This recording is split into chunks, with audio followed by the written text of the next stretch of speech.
So Non-Stamp Collector put up a video that is, I guess, a challenge to theists. And first I want to say I think that's a great video. I completely agree with so many of the criticisms of dogma, and I don't want to skate the challenge. I want to first qualify and say that I do think that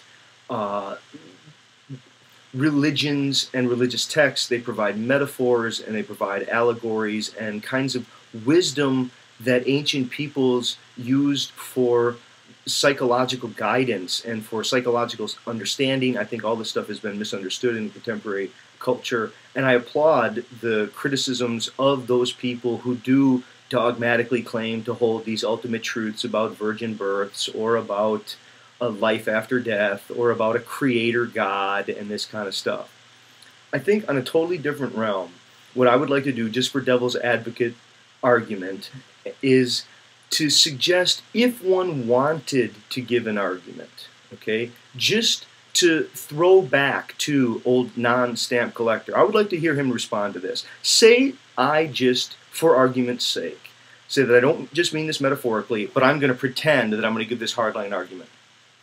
And I've given lots of arguments about nothing and the issue of non-being and different forms of non-being in both consciousness coming out of Sartre and the problems of language being infected with a kind of non-being. I mean, like right now I'm producing sounds that you're not hearing the sounds as much as hearing the meaning of the sounds. And you know, when you listen to a foreign language, you just hear the noisiness. But when you know the words, you experience not the noisiness, but the meaning of that.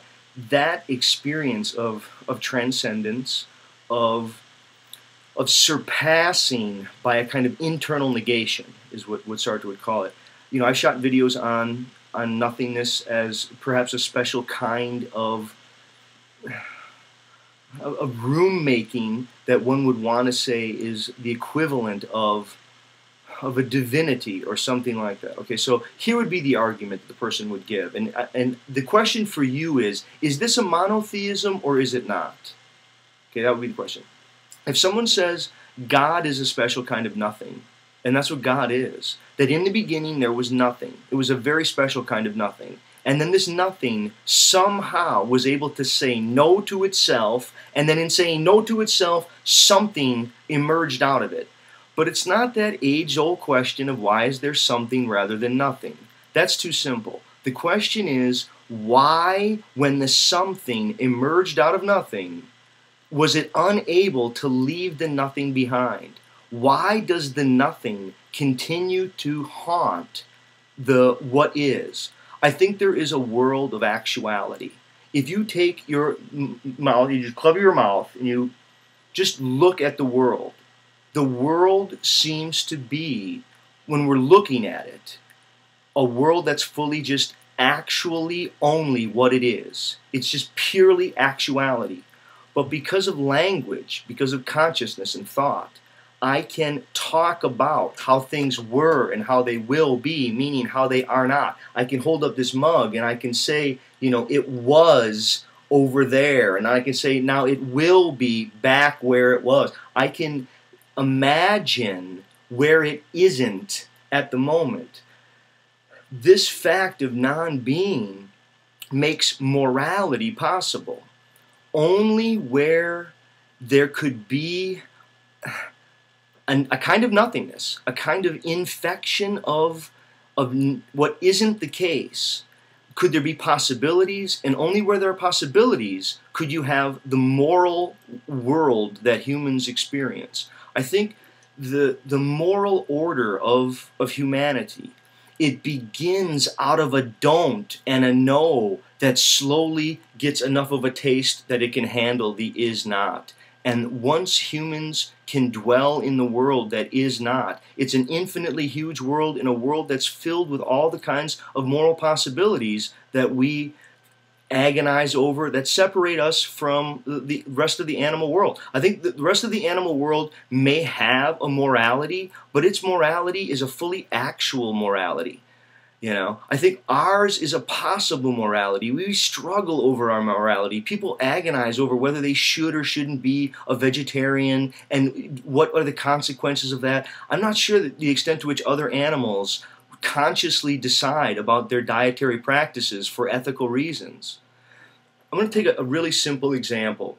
This is for non-stamp collector, because I want to ask you, is nothing or non-being real? Is there, in fact, a kind of non-being that is something that can't be empirically demonstrated as actual, but is part of human reality, even though it is not?